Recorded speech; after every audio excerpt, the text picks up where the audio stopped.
Modi ji 15 minute gate खोल दो, बांग्लादेशियों का काम तमाम कर देंगे।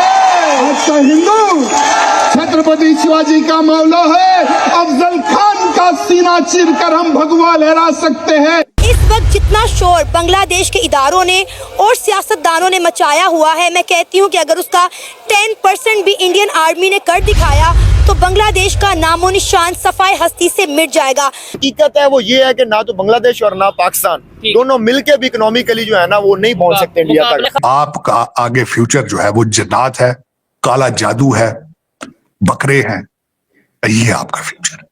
आप सीरिया से कम नहीं है, सीरिया से 2 पैर आगे होंगे। इस वक्त अगर मुझसे पूछा जाए, भारत को सख्त प्रचार होना चाहिए, सख्त प्रचार होना चाहिए। बांग्लादेश के हिंदू से मुसलमान का क्या मतलब है, इसको साबित कर दिया इसने कि हिंदुस्तान के मुसलमान को अगर किसी से मतलब है वो बांग्लादेश के मुसलमान से मतलब है, इसीलिए हम उनके लिए लड़ते हैं। इस वक्त बांग्लादेश में 40% से ज्यादा जो फूड सप्लाई है वो इंडिया से हो रहा है। अगर इंडिया सिर्फ बांग्लादेश की वो फूड सप्लाई चेन कट कर दे तो मैं कहती हूँ कि बांग्लादेश भूख और अफलास से तबाह बर्बाद हो जाएगा।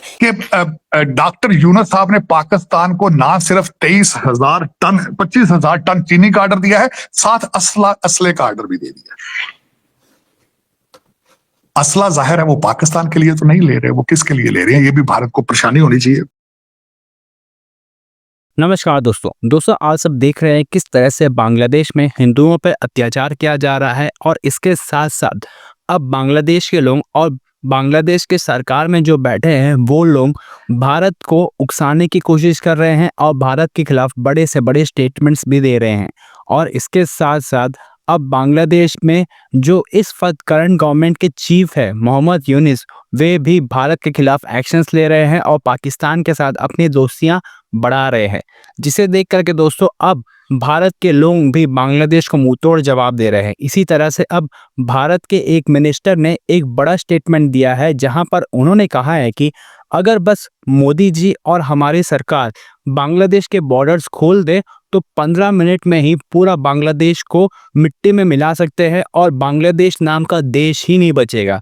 जिस तरह से दोस्तों भारत बांग्लादेश को 1971 में बनाया था, उसी तरह से अब भारत बांग्लादेश को पूरी तरह से मिटा सकता है और कोई भी कुछ नहीं बोल सकता है, क्योंकि भारत के पास इतना कैपेबिलिटीज है कि बांग्लादेश को जब चाहे पूरी तरह से मिटा सकता है। तो चलिए इसी पर आगे पाकिस्तानी मीडिया का रिएक्शन देखते हैं, जो इस वक्त काफ़ी ज़्यादा परेशान है भारत के इस एग्रेसिव नेचर को देख करके।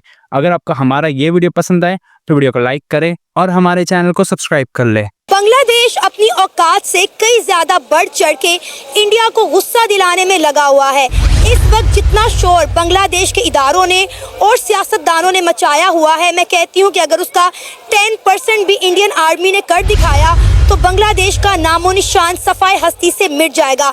मैं आपको बताती चली जाऊं कि बांग्लादेश ने पता नहीं क्या सोच समझ के 6 तुर्किश जो ड्रोन है वो इंडिया के बॉर्डर पे तैनात कर दिए हैं। इंडिया भी जाहिर है किसी से कम नहीं है। इंडिया ने पिछले दिनों 31 ड्रोन जो हैं वो यूएसए से खरीदे हैं, जो इंडिया ने इसी बॉर्डर पे तैनात कर दिए हैं। और नो डाउट इंडिया के जो ड्रोन हैं वो बांग्लादेश से ज़्यादा ताकतवर हैं। बात अगर हम ड्रोन्स की एक तरफ रख कर करें तो इस वक्त बांग्लादेश में 40% से ज़्यादा जो फूड सप्लाई है वो इंडिया से हो रहा है। अगर इंडिया सिर्फ बांग्लादेश की वो फूड सप्लाई चेन कट कर दे तो मैं कहती हूँ कि बांग्लादेश भूख और अफलास से तबाह बर्बाद हो जाएगा। एक ऐसी गवर्नमेंट वहाँ पे बनाएगी जो हम समझते हैं कि पपेट है, जो वहाँ पे प्योर जो डेमोक्रेटिक रिवाइवल है वो नहीं हुआ। जो नौजवानों की बुनियाद पर, जिनकी बुनियाद पर वो सारी तब्दीली आई है, वो रिप्रेजेंटेटिव नहीं है अभी तक जो आवाम की तरफ से। तो इस तरह के जब क्राइसिस आते हैं तो इस तरह की सूरत हाल पैदा होती है। ख़ासकर बांग्लादेश की, इंडिया की, पाकिस्तान की, और ये जो पूरा रीजन है आपस में ये जब ये लड़ाई करते हैं और उससे इवेंचुअली जो खुराक की, जिस तरह आप कहत की बात कर रहे हैं, वो लोग उसका खमियाजा भुगतते हैं। तो इसीलिए जो है हमारे पूरे रीजन को, मैं कह रहा हूँ ना सिर्फ इंडिया, बांग्लादेश, श्रीलंका, पाकिस्तान और साउथ एशिया, पूरा रीजन, चाइना हमारे साथ है, दुनिया की इतनी बड़ी ताकत है। तो हमें आपस में कोलैबोरेशन करनी चाहिए, कोऑपरेशन करनी चाहिए। जो इंसानी जो बुनियादी ज़रूरत है, ख़ासकर खुराक हो या जब सैलाब आता है तो लोगों को मदद चाहिए होती है, तो हमें बढ़ चढ़ कर हिस्सा लेना चाहिए। जब तक हम अपने हमसायों से ताल्लुक़ अच्छे नहीं करेंगे, चाहे वो इंडिया का बांग्लादेश के साथ रिश्ता हो, बांग्लादेश का इंडिया के साथ हो या पाकिस्तान का इंडिया के साथ। सर, इंडिया कैसे मदद कर दे बांग्लादेश की? पहले इन्होंने इंडिया के साथ पंगा लिया, इंडिया के जितने प्रोजेक्ट बांग्लादेश के अंदर चल रहे थे, इन्होंने कहा उनको जो है शट डाउन कर दिया जाए। इंडिया ने जो है वो गैरत का मुजाहिरा करते हुए बांग्लादेश के किसी एक्शन को लेने से पहले उन्होंने खुद जो है जितने भी प्रोजेक्ट इंडिया के बांग्लादेश के अंदर चल रहे थे उसको शट डाउन कर दिया।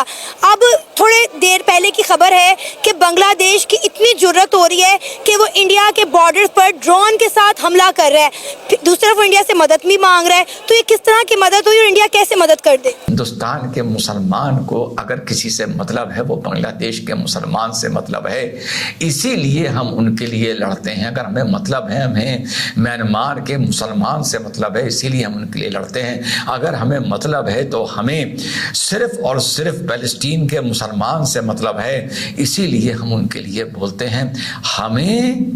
हमें ये लॉ मेकर है भारत का, ये वो इंसान है जिसके मुंह पर माइक लगाए जाते हैं। माइक घुसेड़े जाने चाहिए मुंह के अंदर, पर यहाँ माइक लगाए जाते हैं।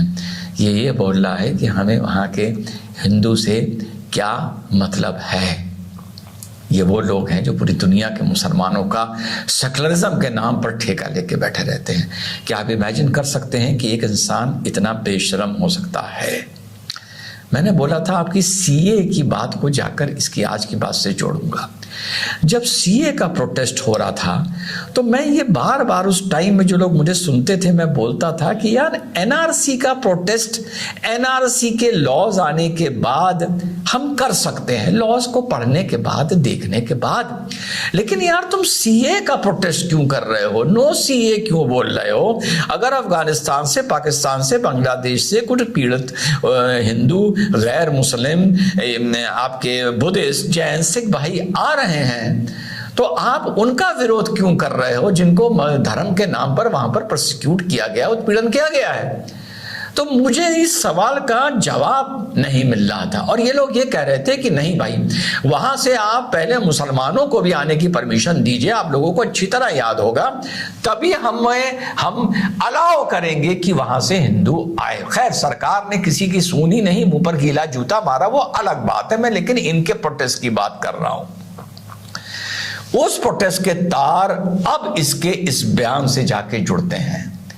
यानी वो जो प्रोटेस्ट था उसके दो मतलब थे।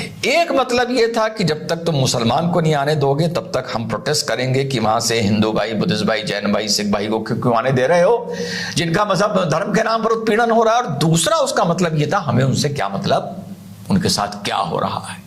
ये मैं नहीं कह रहा, ये एक भारत के सांसद ने ऑन रिकॉर्ड बोला है कि हमें बांग्लादेश के हिंदुओं से क्या मतलब।